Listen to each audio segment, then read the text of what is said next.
Hello, this is H.C. Bailey, and welcome to the finale of Let's Play Crystalis! Let's see, we want the warrior ring, and I don't suppose it really matters what spell we have, so let's head on through the floating tower and fight robots. This game just suddenly became a game with robots. Okay, fair enough. But as we all know, every RPG has to have robots, and a giant, incredibly advanced technological fortress that has nothing to do with the era in which the game is portrayed in, like medieval times or something like that. So, but anyway, in order to get through the tower, what you have to do is kill 3 of those little robots. Then, I would recommend equipping the power ring with the storm bracelet, because then, once you defeat those robots, you gotta defeat a whole bunch of R2-D2s. And they have a lot of HP. So, I recommend using the storm bracelet, so that way you can deal a lot of damage to them very quickly. Come on, get up. Everyone get on the same screen. Come on. Hey, there you go. Hit them all at once, and we should be in pretty good shape. Do not get hit by those blasts. You hear that noise? That means that once you've killed all the robots, you can move on to the next floor. So, let's do that. And one thing I'm going to do is, I'm going to do my usual review of the game now, because, well, I really have not much else to talk about. So, let's see. I want the warrior ring back. There we go. Oh, who's there? Oh, so we created the tower, huh? That wasn't such a good idea, was it? Oh, I suppose so. So we're gonna be the judges of all of humanity. I am the law! Yeah, pretty much. Oh, so this tower has been active for quite some time, huh? Well, there we go. More robot murder! But anyway, for my usual review of the game, for the graphics, I'll give them a 10 out of 10. I mean, I'm obviously taking the era of the game into account, but I mean, these were some of the most advanced stuff they had back then. You could really tell that they were pushing the system to their limits, yet they still managed to have really good controls. I mean, they're so smooth, and it's really easy for me to make the character do what I want them to do. What a concept! I mean, there's even games nowadays where it's just hard for me to get the characters to do what I want them to do, but this game does that, and yeah, I just really love the graphics. I mean, this game was a 3 megabit game, so I mean, this was really high-tech stuff back then. And for the music, I'd also give them a 10 out of 10. I love all the music in the game.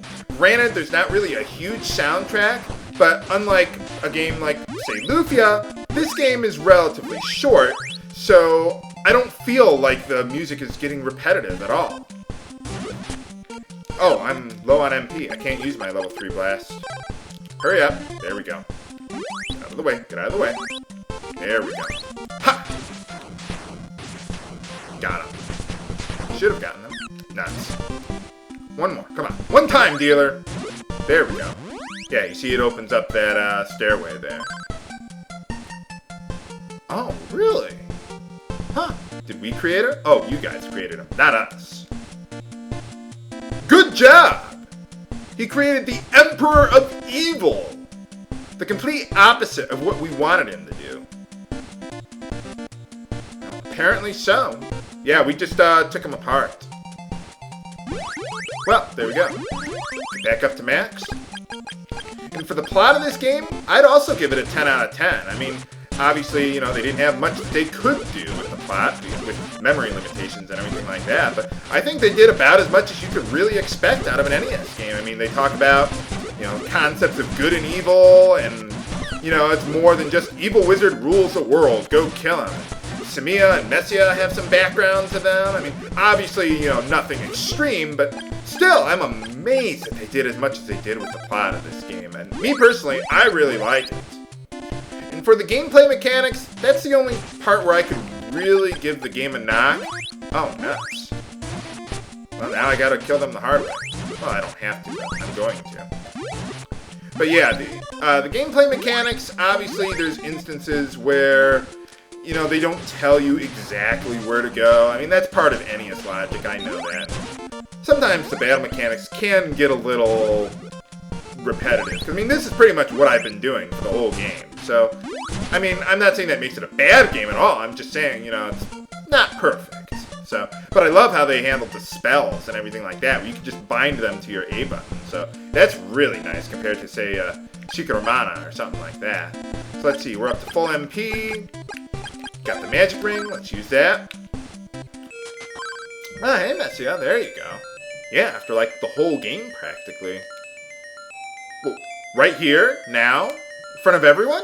Oh, you mean those swords. And for putting all the 4 swords together, we get the Crystalis. I wonder what that was called in the original Japanese version. Was it always called Crystalis? I know the name of the game wasn't called Crystalis. I know in Japanese it was called Godslayer. Well, okay, I'll do the best I can. And I'll talk more about the differences between this game and the NES game during the ending. One final message. Well, they didn't. They blew it all up. Damn it all to hell. Well, thanks for good luck. Wish me luck, viewers. Okay, well, here's a picture of the Crystalis there, just so you can see it. Nice little picture there.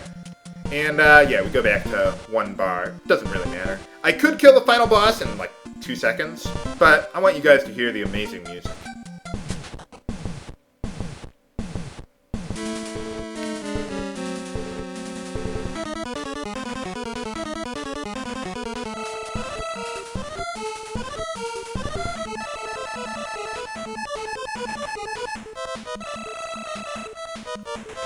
Okay, that's enough. Take him out. If you just stand right here, he can't hit you, but you can hit him. Just hit the B button, you don't have to charge up at all. Alright, got him! Oh yes, the sweet smell of spilled electric guts. The sparking diodes. I fucking live for this! Is it a load-bearing boss? It is! Well, it's kind of weird seeing Messia look at me from the left. I mean, she's always either facing me or facing the other way or something. But, nah, I didn't get hit at all. Yeah, you know right where to stand. It's pretty easy. So, nuts. I guess the Crystalis sword, it kind of has a warrior ring effect built into it. Yep, we'll never see evil ever again. Yeah, let's get out of here.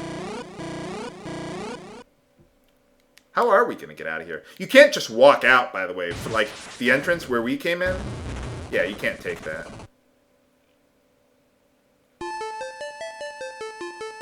Well, we're not that young. I mean, we're scientists. But, well, alright. Save the world.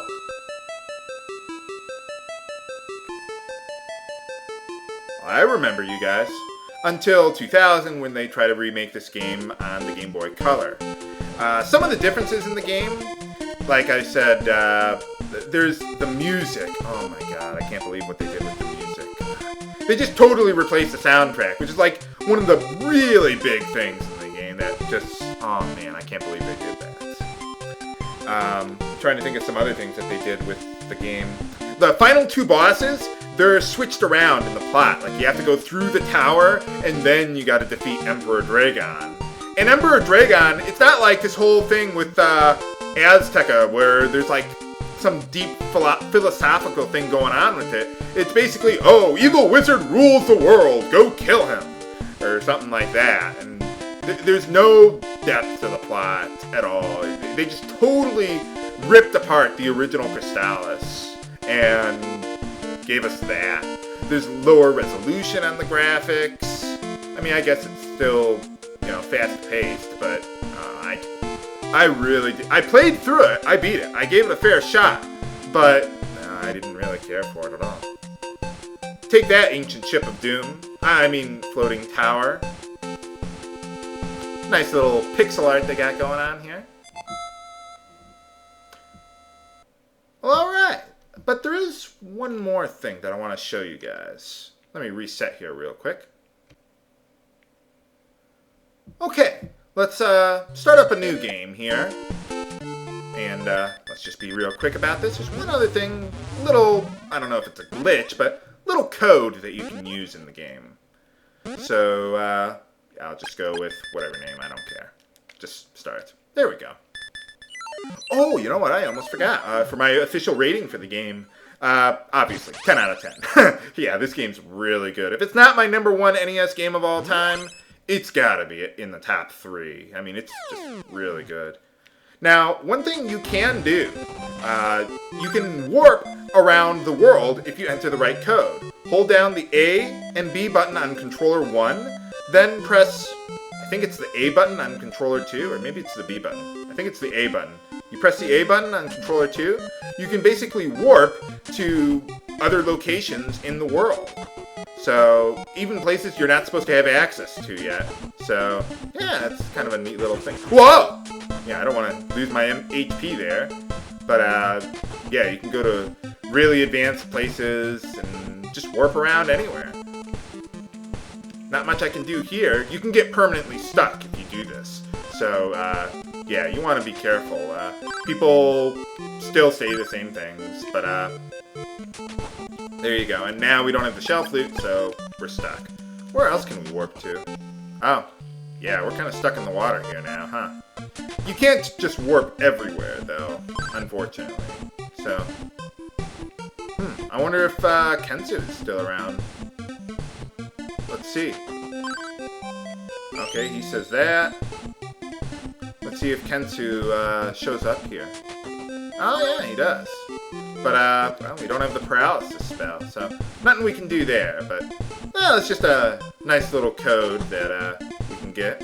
Let's see, where else we can go. We can go here. I wonder how this affects event triggers and such. Yeah, okay, that's all the areas we can cycle through. So I hope you've enjoyed Let's Play Crystalis as much as I've had making it. I love making these LPs for these action RPGs because I don't have to do a whole lot of editing. It's real fast. I can usually go through a game with fairly quickly with 10-minute episodes, so it's a lot less time spent by me, and I can just put all my energy into them. So I hope you appreciated it and as much as I've had making it. I'll move on to my next side LP soon enough, viewers, soon enough. This is H.C. Bailey, signing off. Have a good day.